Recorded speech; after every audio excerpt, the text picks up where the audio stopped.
You're listening to Convenience Matters, brought to you by Nax. We'll talk about what we see at stores and what the future may hold for our industry. A few years ago, at a Nax General session, Rahim Boudwani said, C-store doesn't stand for just convenience store. It also stands for community store. That's what we're going to talk about today with Jake Wood, who is the founder of Team Rubicon and is a Nax Show General Session speaker this year. So welcome, Jake. Yeah, thank you for having me, Jeff. So for those not familiar with Team Rubicon and your story, can you give us a summary of how you came up with the concept of Team Rubicon and what it is? Sure. Well, let's start with what it is. Team Rubicon's a nonprofit organization that's been operating since about 2010. And its mission is to mobilize military veterans and communities to respond to disasters and humanitarian crises. And we do that globally, in places like the Ukraine and Central and South America today. But I think most appropriate for this audience is we do it, in all 50 states and U.S. territories throughout the United States. We have over 150,000 volunteers, many, if not most of them, military veterans, who are training and organizing year-round to ensure that their communities are more resilient in the face of these disasters. And then, we help those communities before, during, and after those inevitable moments happen. I started the organization back in 2010. You asked, what gave us the inspiration for it. I can't say that it was an organization that was designed. It's an organization that just kind of happened. I got out of the Marine Corps in late 2009. I'm not quite sure what I had planned, but a few weeks after getting out, the Haiti earthquake happened back in 2010. And that was a moment, one of the largest humanitarian catastrophes of the last 100 years. 150,000 people died instantly. About another 100,000 people would die in the coming weeks from their injuries and from lack of water. And inspired in that moment to use my skills and experiences as a military veteran to help. I helped organize a team of veterans and doctors to get on the ground. We got down there 4 days later, and almost 13 years later now, we've done that same thing, over 1,000 times in communities all around the world. You make it sound so easy, but it's not, right? But I think what I've noted, what I've seen, the big difference with Team Rubicon versus organization like, let's just say, the American Red Cross, is what you guys do is it's fairly different, and to me seems way more complex. Like, it's more infrastructure, it's more making sure the lights get back on, making sure roads get cleared, making sure that people can get from point A to point B. Is that fair? Well, I wouldn't say it's easier or harder or more important than anything the Red Cross or any of our other partners on the ground do. I think one of the things that most people don't appreciate is that the post-disaster scenario is so complex. There are so many needs that get disrupted, and no single organization, no single government entity can address any or all of those needs, right? And so I think the Red Cross is certainly the largest disaster response player in the space. They've been around for over 100 years, and they do tremendous work. But they do, a sliver of the work that needs to get done. They focus on sheltering and feeding those people who have lost their homes in many cases. But they're not the ones who go in and repair the home, as an example, right? And so really, we see our work as mutually reinforcing. And we take care of a lot of those different functions that some of the other organizations don't. And of course, with military veterans, and 150,000 military veterans, that's an amazing number. And what you learn in the service is you learn discipline, you learn how to fix things, you learn how to do all these things that you may not normally have another chance to do if you come back and you're retired or you're no longer in the military and it's a desk job or something like that. So the connection between solving problems, big problems, and involving logistics and the military and veterans makes an awful lot of sense. How did that come together? Was it something that trip to Haiti gave you the impetus that this is the best way to do it because that's who I am, or was there something else that moved this along? I mean, I think when I saw what was happening in Haiti unfold, I looked at it through the lens of my experience over the previous 4 years. So I, served in the infantry and in a scout sniper unit in places like Iraq and Afghanistan. So I had seen challenging circumstances, certainly. I'd seen danger. I was accustomed to operating in environments with limited resources and limited information. And so again, watching what was really almost a post-apocalyptic scenario unfolding in Haiti, I just knew this is what I do, is go into situations like that. But I think one of the things we quickly realized was one of the things that lacks on the ground in a really bad post-disaster situation is the ability for people to cut through and navigate that chaos. What's that require? It requires effective decision-making, effective utilization of resources, effective operational planning. And, listen, that's what the U.S. military does really, really well at a tactical level. And so that became glaringly obvious. And then I think over time, what we realized was that a disaster zone, every skill that's necessary in a disaster zone is a skill that is directly trained in the military for that job, and so whether it's how to operate heavy machinery in an austere environment, whether it's water sanitation, communications infrastructure, any of those things, we have men and women. We spend tens of billions of dollars a year training each year to the highest standards to execute those same functions in the worst circumstances imaginable. And as you said, Jeff, when they come home and they take off that uniform for the last time, the U.S. taxpayer ain't getting a return on that investment anymore. And so we see this as an opportunity to stretch that resource further by challenging those men and women to continue their service. And frankly, it's a challenge I think most of them are looking for. Well, I think also with, I can't think of a better group of people to go into situations like that than veterans, right? Because in the face of chaos, panic is not what you want. Contagious. Especially in a leader. I can just envision that, these are the people who you want to go into these scenarios and into these places to help people, because there is that calm presence. There is, unfortunately, the experience of having been in worst case scenarios where they can help. You're absolutely right. Panic. There's a saying in the military: panic is contagious, and it truly is. I've seen it. It spreads like contagion. The other thing, though, that's interesting is, so is every other attitude or behavior. Right? Leadership is contagious. Calm is contagious. And one of the things that we've seen is that. One, yes, military veterans have been in dicey situations before. Not all of them handle it great, but for those that have found that they can operate effectively in chaotic situations, it's a skill that you don't lose.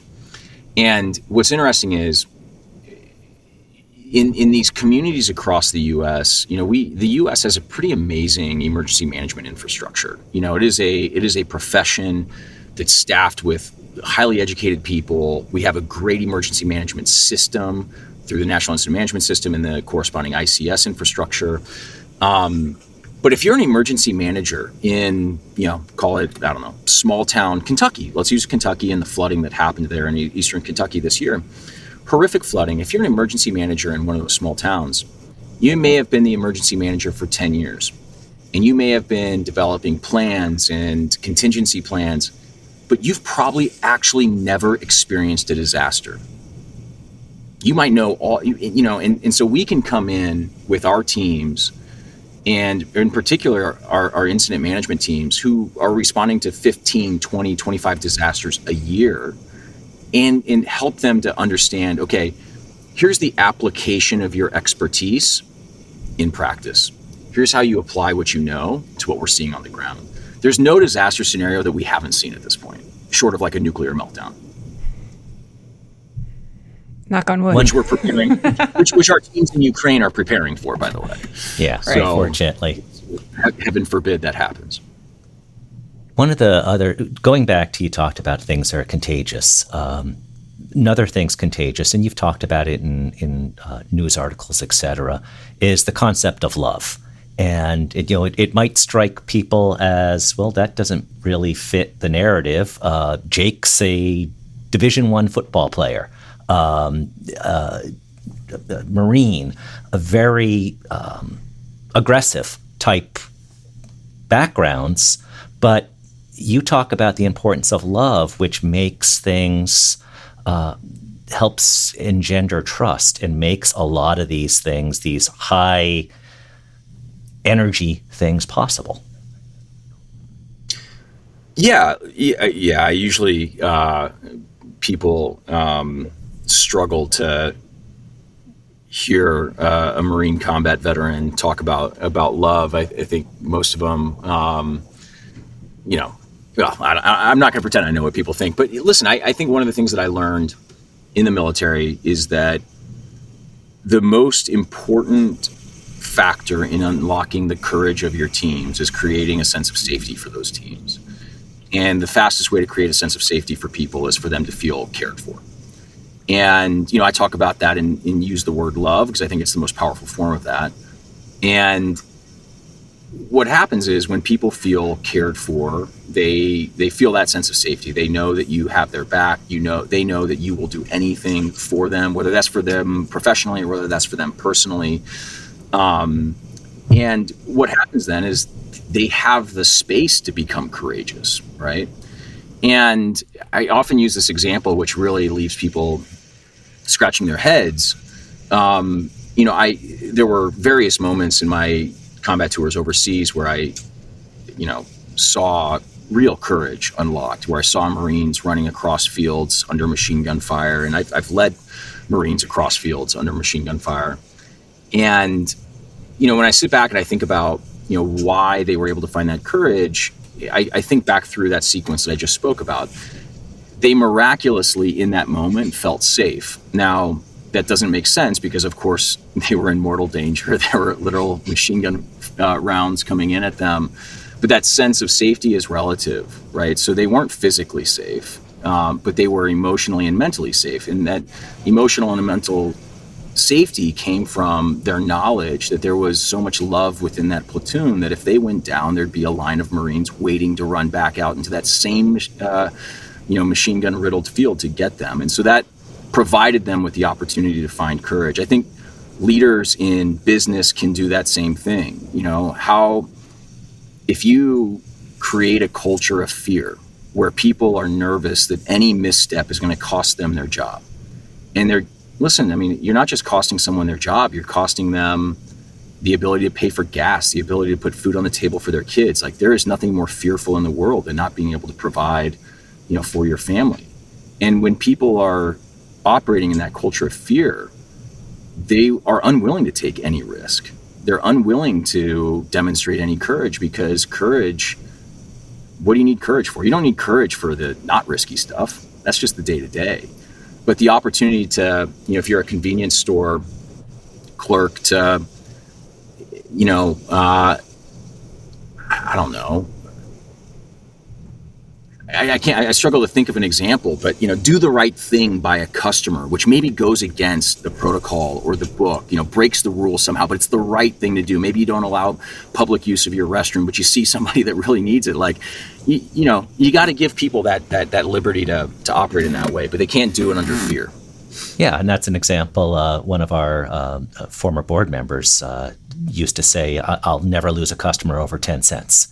And right. What kind of latitude do you have in as a right. Employee to just make sure that the difference between right and wrong, but you also know there's a whole lot of things in there that aren't necessarily in the playbook that you can do to make somebody delighted. Right. So 150,000 volunteers. I know one of the things people talk about when they're in volunteer organizations is the hardest thing is to get volunteers. The second hardest thing is to keep them. How do you do that with building up that volunteer base and keeping them engaged, where at a moment's notice they are doing something that is going to be a challenge? Yeah.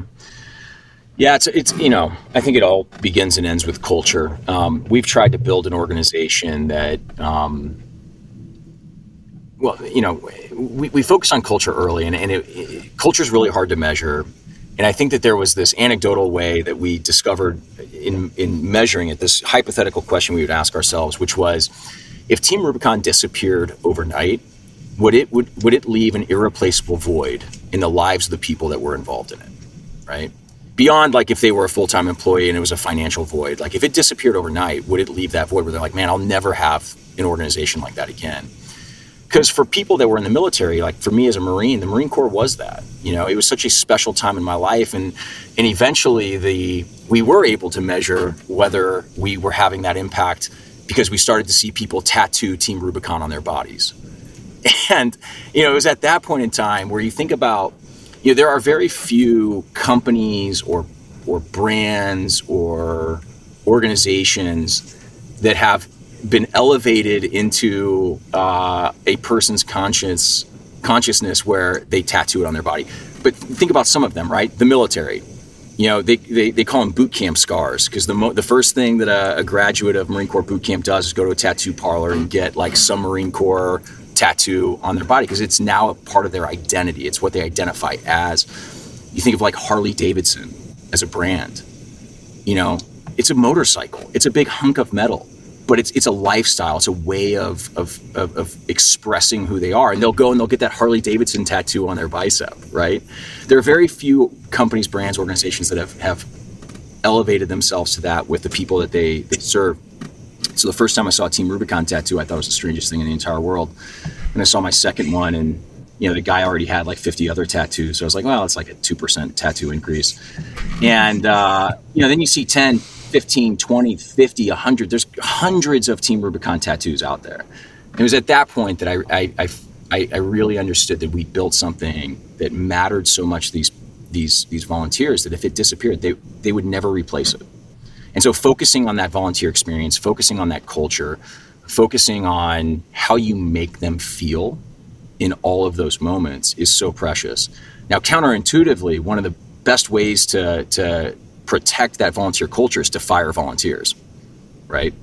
The moment you see a volunteer demonstrating some sort of toxic behavior that jeopardizes those things for their other volunteers, you got to let that person go. And firing a volunteer is one of the hardest things in the world for a volunteer organization to do. Because you convince yourself, oh, well, they're trying to do the right thing because they're here volunteering. They must be a good person at heart. Well, listen, some people are assholes. And there's nothing that's more toxic in the world than an asshole inside of an organization. They can quickly erode an experience for everyone. And so it was a tough lesson. We didn't learn it fast, but eventually we learned it, and it was one of the most important lessons we learned. Some companies should probably learn that faster. Certainly true. In my humble opinion. No, but I think you made it when people start tattooing your logo on your body, right? Or on their body, because that's pretty special. But I think overall, I mean, what I'm hearing from you is that Team Rubicon provides the folks who are volunteering for you a purpose, right? Like they go into what they're doing with a purpose and a drive to get to the goal that they want to achieve. And I think that's pretty amazing. I think we talk about three things. We talk about purpose, we talk about community, and we talk about identity. When we talk about that volunteer experience. So purpose, I mean, that's universal. Every human being needs purpose in their life. And it's really sad when you see a human being that hasn't found their purpose yet, right? So we can be a part of that. We talk about community. How do we bring together a tribe of people with shared values, if not shared experience? And then finally, that identity. The way I often articulated is, if you're a military veteran and you spent any amount of time in the military deploying overseas, like you had a uniform, you took pride in that uniform. You'd look in the mirror, you'd see medals on your chest, you would take pride in those medals. You knew who you were. You identified, in my case, as a Marine. And when you lose that, and you lose that sense of identity, maybe you go work a 9-to-5 job, but like your identity is not tied to that job. You don't look in the mirror and, with that suit and tie on and be like, man, I love that suit and tie. I take so much pride in that suit and tie. Mm-hmm. But we put that uniform back on those volunteers, and immediately it gives them that sense of identity again. And I think that's powerful for people to have. Well, the work that you do at Team Rubicon really makes a difference. We can see that. Now, first off, don't change your logo. There's going to be a lot of people that are going to have to get their tattoos readjusted. We've run that April Fool's joke. Yeah. But Team Rubicon is just part of your story as you're now evolving into another business that's looking at philanthropy, and don't necessarily want to go too far into that because we got to save something. We got to tease this out for you speaking at the NAC show. But I think there's so many interesting lessons that people that go to your NAC show presentation on October 3rd, nacshow.com. Please go there and sign up. But so much more to talk about with you there, and we look forward to hearing you at the next general session. Jake Wood, thanks for joining us today, and we will see you in Las Vegas and look forward to hearing more from you. So thanks for joining us today. I can't wait to join you all in Vegas. Thank you all for listening to Convenience Matters. Convenience Matters is brought to you by NACS and produced in partnership with Human Factor. For more information, visit convenience.org.